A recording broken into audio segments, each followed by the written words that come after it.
Hey everyone, Richard from Design and Built here. In this episode, we're going to clean and paint the tray, guards and sliders, do some more assembly, and then finally we get to put the painted cab on.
How's this? You wouldn't even know that there was a join there. It's just, yeah, it's unreal. What a tool.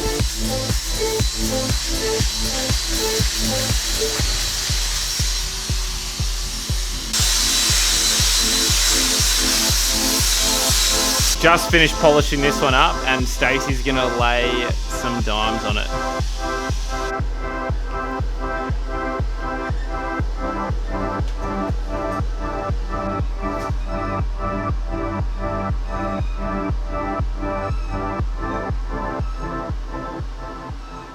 I absolutely love tigging, and one of the skills that I can't do, but I am working on it, is walking. So Stacey just nailed that absolutely beautifully, and I can't wait to do it, but I'm still not quite there yet. That aside, all the guards are now cleaned up, so you can sort of see here at the joins, it's just really nice smooth metal.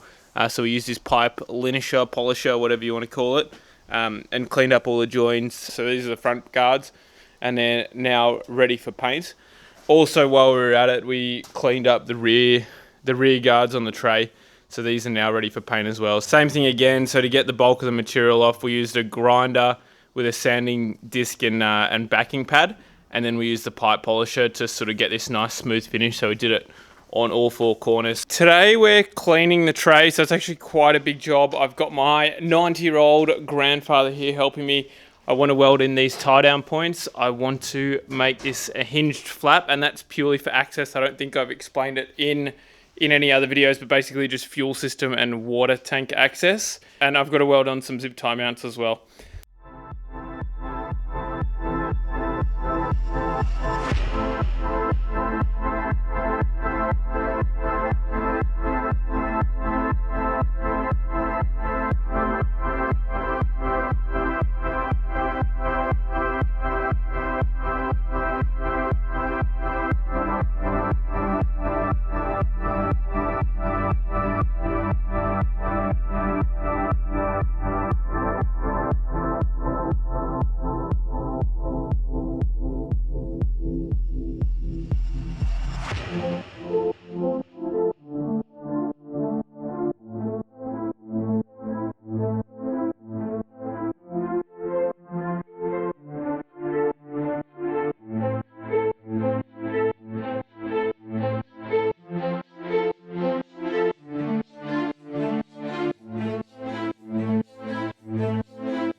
So the tray has been cleaned.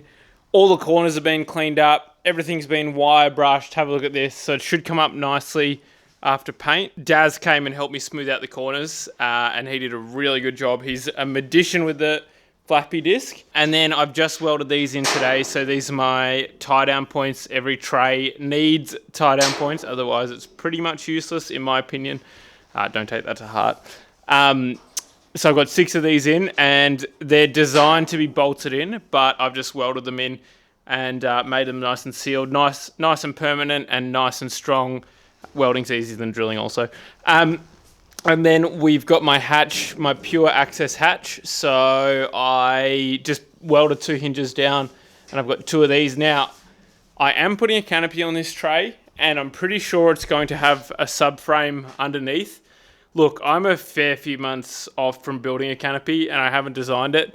So it didn't really matter where I put these hinges. They're probably going to clash with my subframe. That's just the way these things go. But I think one of the members might come down the middle. I honestly have no idea. But I have thought about it. And if so, if it clashes, I'll just drill the spots out and re-weld them down. I've also punched some holes for fuel and water. I marked them before they came off the car, so I was able to do that. So now we're going to tip it up so I can do my first lot of painting, which is going to be on the underside and the top side of the tray. And then, tomorrow, once it's all dry, I'll be able to flip it all back down, and I'll be able to hit this hoop, I think. Gotta make do with what you got. Welcome to the D&B spray booth round 2. So I couldn't leave this permanently set up because I just didn't have the space to do everything I wanted to do. But now I can sort of finish off the last big bits of spraying, and then I'll be able to do the littler bits. Probably not in such a booth setup, but yeah, pretty ghetto. But making do with what I have, and I think it's going to be good. It's obviously we're doing it all 2-pack, same as the chassis stuff, TB543.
There it is, all sprayed up.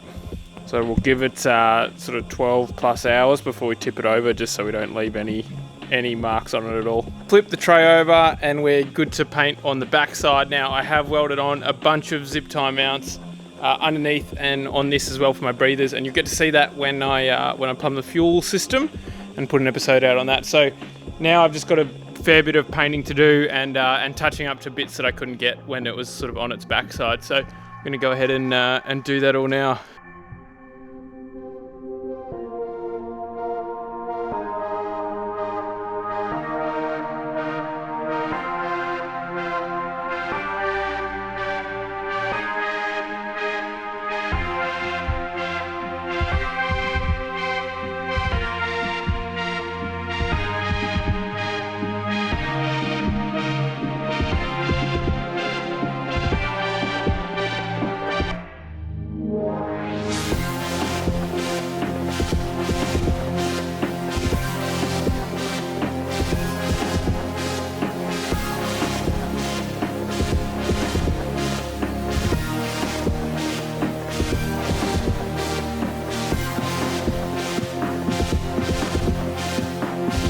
So we're in this spray booth tonight. We have a few little engine bits and we're spraying my guards and sliders as well. So I've got a bit of a process. I'm spraying all the stuff on the line first. Hopefully it's not going to drip onto the guards or the sliders.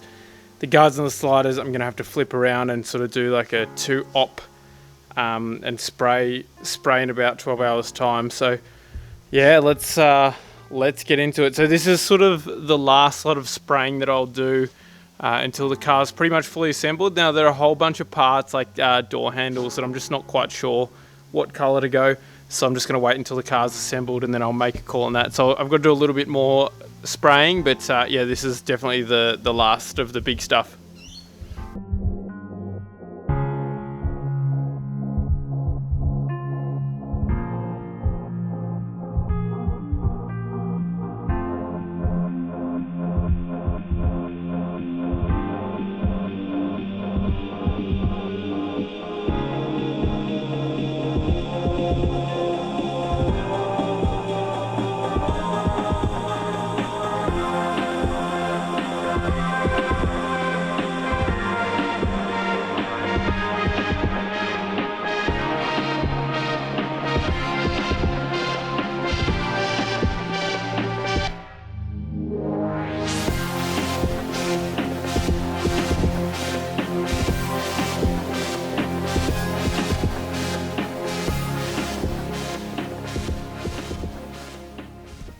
Update time. So now the tray's painted and on. I did it all off camera. I had a chop out from a couple of neighbors, so thank you everyone involved. It's pretty heavy to get on and off and a bit of a pain in my current workspace, but that's all good.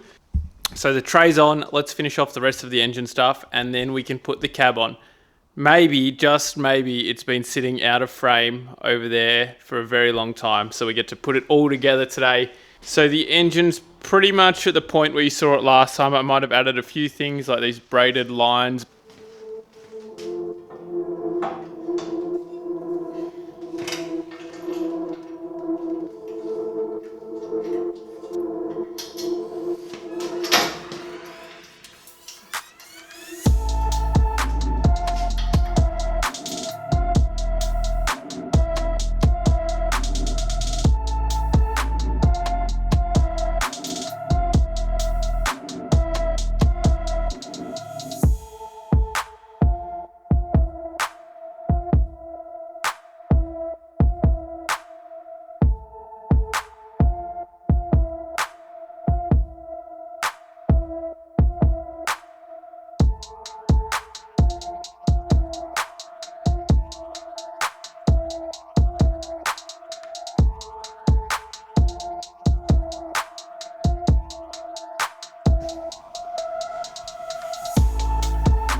Sliders and guards on. It's really cool seeing all the bar work exposed. So pretty crazy to think that 8 months ago I'd never done any tube work at all, and here we are. We've sort of made a whole bunch of stuff out of tubes. So it's a cool skill to learn, and I'm really glad that I got to do it. Whilst I've had my hands full with this, I sent out the cab for paint and body just at Daz's place, and he's finished off the body work. So I'm unbelievably stoked on his work. There was a lot of body work to do in the end, but the cab looks absolutely brilliant. So we're loading it up onto a trailer and then we're going to take it to paint.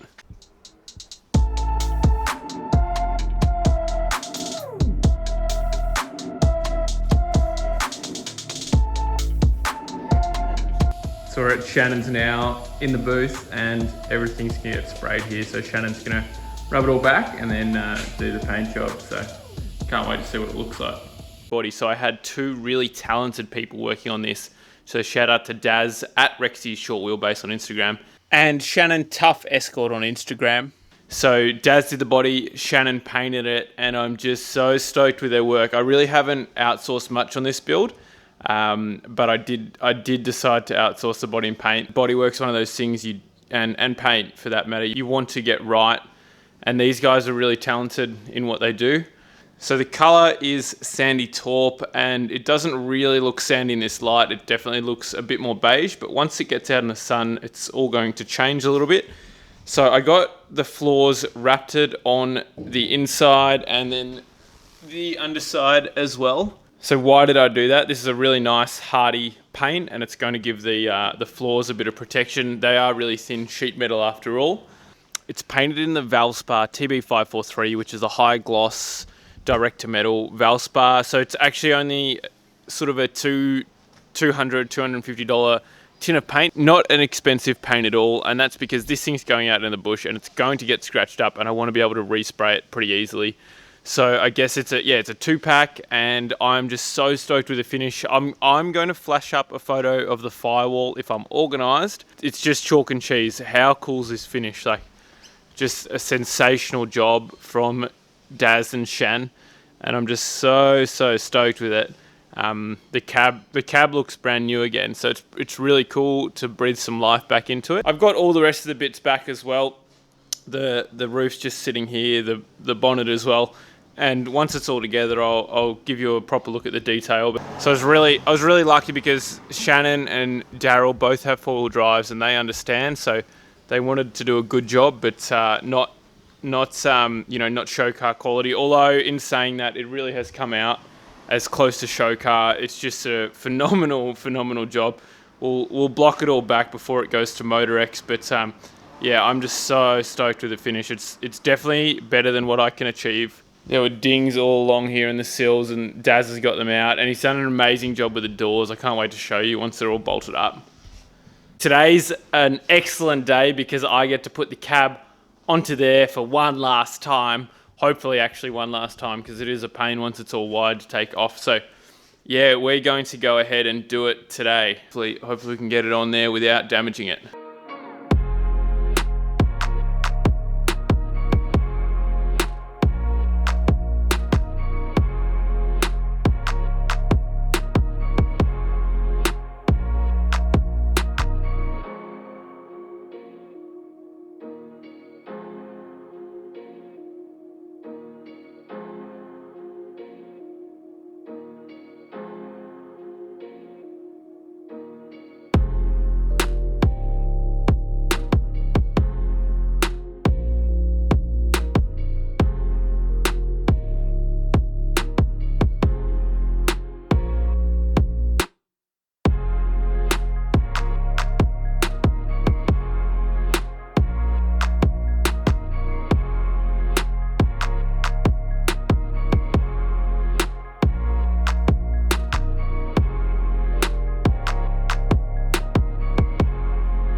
Had to get the front end on there just to see what it'd look like.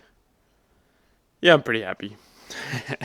Actually, almost lost for words here. A lot of time has gone into this to get to this point. Just a quick rundown on the color scheme. So the majority of the body is sandy taupe, and I've also gone sandy taupe roof instead of the white because I think it looks better. Although it probably doesn't appeal to the purists, but this build isn't for the purists. I've got the black bezel at the front to give it some contrast, and it should look pretty trick once the lights are in. I've also got some other bits painted sandy taupe, which are all going to go on in the next episode, and I cannot wait to see it all together. How cool's the firewall? Work of art.